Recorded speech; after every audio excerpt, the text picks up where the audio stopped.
السلام علیکم ناظرین آج میں آپ کے لیے ایک زبردست کہانی لے کر آیا ہوں جسے سن کر آپ کو بہت مزہ آئے گا۔ میرا نام مدثر ہے، میں لاہور میں رہتا ہوں۔ ہم دو بھائی تھے، میرا بڑا بھائی جس کا نام فاروق ہے۔ فاروق بھائی شادی کے بعد امریکہ چلے گئے تھے۔ گھر پر میں اور بھابھی رہتے تھے۔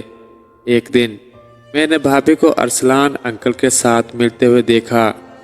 ان کو دیکھ کر میں کمرے میں فلمیں دیکھ کر سکون حاصل کر لیتا تھا، لیکن ایک دن بھابھی نے مجھے دیکھ لیا اور بھابھی نے مجھے اپنے کمرے میں بلایا۔ میں خاموشی سے بھابھی کے کمرے میں داخل ہوا اور چپ کر کے بھابھی کے سامنے کھڑا ہو گیا۔ بھابھی بولی، ادھر آؤ مدثر، میرے ساتھ بیٹھ جاؤ۔ دیکھو مدثر، کل تم کتنا غلط کام کر رہے تھے، اس سے تیرے جسم پر کتنے برے اثرات پڑ سکتے ہیں۔ مدثر، تمہیں کچھ پتہ بھی ہے تم نے یہ کیا ہے؟ مدثر بولا، مجھے معاف کر دیں، میں دوبارہ نہیں کروں گا۔ بھابھی نے مجھ سے کہا کہ وعدہ کرو کہ دوبارہ نہیں کرو گے۔ میں نے کہا ٹھیک ہے بھابھی، دوبارہ نہیں کروں گا۔ ٹھیک ہے تم جاؤ اور سو جاؤ۔ بھابھی نے کہا کہ جو میں نے دیکھا تھا سب ماں کو بتاؤں۔ بھابھی، آپ میرا اتنا خیال نہیں کرتی جتنا آپ نے آنٹی روبینہ کا رکھا ہے۔ مدثر، میں سمجھی نہیں کیا کہنا چاہتے ہو؟ بھابھی نے کہا کہ جو میں نے دیکھا تھا سب ماں کو بتاؤں۔ بھابھی، آپ میرا اتنا خیال نہیں کرتی جتنا آپ نے آنٹی روبینہ کا رکھا ہے۔ مدثر، میں سمجھی نہیں کیا کہنا چاہتے ہو، کھل کر بتاؤ۔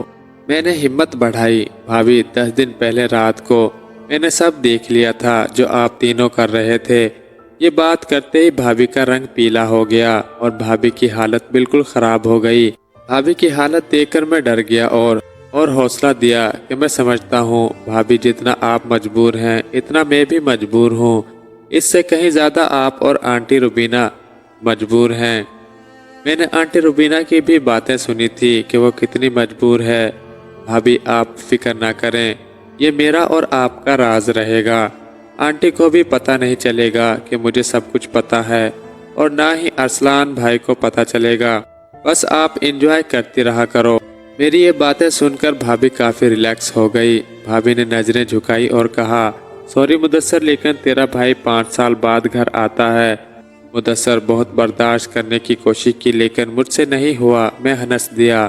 ویسے بھابھی، ایک اور بات ہے۔ بھابھی نے پوچھا، کون سی بات؟ بھابھی، مجھے یقین نہیں ہو رہا، ارسلان کتنا بھولا ہے لیکن اس کا طوطا کتنا بڑا ہے۔ بھابھی ہنس کر میرے کان کھینچ کر کہنے لگی، چل شیطان، کوئی اپنی بھابھی کے ساتھ اس طرح کی باتیں کرتا ہے۔ بھابھی، میں اور آپ ہمیشہ دوستوں کی طرح رہے ہیں تو ہم بات بھی کھل کر کریں گے۔ اب بھابھی بھی مکمل میرے ساتھ کلوز ہو گئی۔ ہاں مدثر، آپ کو تو میں نے دودھ میں گولی کھلائی تھی، اس کو تم نے ضائع کیا تھا۔ جی بھابھی، اگر میں دودھ کو ضائع نہ کرتا تو ایسا نظارہ دیکھنے کو کدھر ملتا۔ اچھا بھابھی، میری آپ سے ایک گزارش ہے کہ ارسلان انکل کو دوبارہ بلاؤ تاکہ میں دوبارہ فلم دیکھ سکوں۔ بھابھی بولی، چل کمینے، اب تجھے اپنی بھابھی کو ایسا کرتے ہوئے دیکھ کر اچھا لگے گا۔ میں نے بہت ضد کی، پلیز بھابھی۔ بھابھی بولی، ٹھیک ہے، ابھی تو 10 ہی دن ہوئے ہیں تمہارے انکل یہاں آئے تھے، پلیز بھابھی انکل کو بہانہ بنا کے ایک دفعہ بلا لو۔ پھر میں نے بھابھی کو دھمکی دی، اگر آپ نے ارسلان انکل کو نہیں بلایا تو میں آپ کی ساری باتیں بھائی کو بتا دوں گا۔ بھابھی ڈر گئی اور بولی، ٹھیک ہے، کل بات کریں گے، ابھی تو رات کے 12 بج رہے ہیں۔ نہیں بھابھی، ابھی ارسلان انکل کو کال کرو، وہ لوگ دیر تک جاگتے ہیں۔ ارسلان انکل کا گھر ہم سے کچھ فاصلے پر تھا۔ بھابھی نے آنٹی رضیہ کو کال کی اور کہا کہ ارسلان کو کل گھر بھیجیں، مدثر بیمار ہے، بازار سے سامان لانے میں مجھے بہت تکلیف ہوتی ہے۔ آنٹی رضیہ نے ہنس کر بتایا کہ ارسلان تو نہیں ہے تیرے پاس۔ بھابھی نے مجھے چپ رہنے کا اشارہ کیا، نہیں وہ اپنے کمرے میں سویا ہوا ہے۔ اچھا بس کل جلدی بھیجو اس کو، آنٹی نے کہا۔ ٹھیک ہے، لیکن فاروق کو پتہ نہ لگے۔ بھابھی ٹھیک ہے، فون بند کر دیا۔ میں نے بھابھی کو حیران نظروں سے دیکھا اور پوچھا، بھابھی آنٹی کو بھی پتہ ہے؟ بھابھی بولی، ہاں مدثر، اس کی مرضی سے یہ ہوتا ہے، لیکن تمہارے بھائی فاروق کو پتہ نہیں ہے۔ ٹھیک ہے بھابھی، بس جلدی سے ارسلان آ جائے، بہت جلدی ہے مجھے۔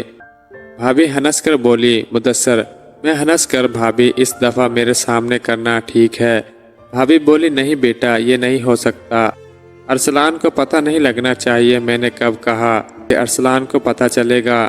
بس ویسے ہی میرے کمرے میں ایک بیڈ اور ایک چارپائی ہے، چارپائی پہ میں سو جاؤں گا اور بیڈ پہ آپ دونوں رہو گے، اور گولی کا بہانہ کرنا کہ اس کو گولی کھلائی ہے، اور دوسرا میرے کمرے میں ہیٹر بھی ہے۔ بھابھی ہنس کر میں تجھے چھوٹا سمجھتی تھی لیکن تم تو بڑے کمینے ہو، پلان بھی تم نے سوچ لیا ہے۔ ٹھیک ہے مدثر، مجھے بھی نیند پوری کرنے دو، تم بھی پوری کر لینا، ویسے بھی وہ کل تیری بھابھی کو ارسلان ساری رات جگائے رکھے گا۔ ٹھیک ہے بھابھی، good night. Okay Mudassir, good night. صبح ناشتہ کیا تو ارسلان کی کال آ گئی۔ ارسلان، رضیہ کہہ رہی تھی کہ آپ بیمار ہو۔ ہاں یار، جلدی آ جانا۔ ٹھیک ہے، میں نکل گیا ہوں، کچھ دیر میں پہنچ رہا ہوں۔ بھابھی کو خوشخبری سنائی۔ مدثر، ارسلان کے سامنے ناٹک کرنا، اسے پتہ نہیں لگنا چاہیے۔ ٹھیک ہے بھابھی، ظہر کا ٹائم ہو گیا۔ بھابھی بھی غضب کی تیار ہوئی تھی اور ارسلان بھی آ گیا۔ بھابھی نے اسے گلے لگایا، میں نے بھی سلام دعا کی۔ بھابھی نے ارسلان کو ایک سمائل دی کہ ارسلان، میں ٹھنڈا لے کر آتی ہوں۔ ارسلان نے بتایا باجی میں تھوڑا آرام کرنا چاہتا ہوں، سفر کی وجہ سے تھکا ہوا ہوں۔ بھابھی مسکرا کر بولی، ٹھیک ہے ارسلان، میرے کمرے میں سو جاؤ۔ ارسلان بھابھی کے کمرے میں سو گیا اور بھابھی کھانا بنانے چلی گئی۔ شام کو میں نے ارسلان کو جگایا اور ہم باہر گھومنے چلے گئے۔ شام کے بعد ہم واپس گھر آئے، کھانا کھا لیا۔ کھانے کے بعد بھابھی نے بتایا چلو مدثر دودھ پی لو۔ میں اٹھ کر باہر چلا گیا، کچھ دیر بعد واپس آ گیا۔ بھابھی مجھے نیند آ رہی ہے لیکن میں تو اسی انتظار میں تھا کہ کب یہ فلم سٹارٹ ہوتی ہے۔ کچھ دیر کے بعد بھابھی اور ارسلان باتیں کرنے شروع ہو گئے اور پھر آہستہ آہستہ سے بھابھی صوفے سے اٹھ کر ارسلان کے پاس بیڈ پر بیٹھ گئی اور بولی، ارسلان اور سناؤ کیا حال ہے؟ تم آج کل اپنی باجی کو جیسے بھول ہی گئے ہو۔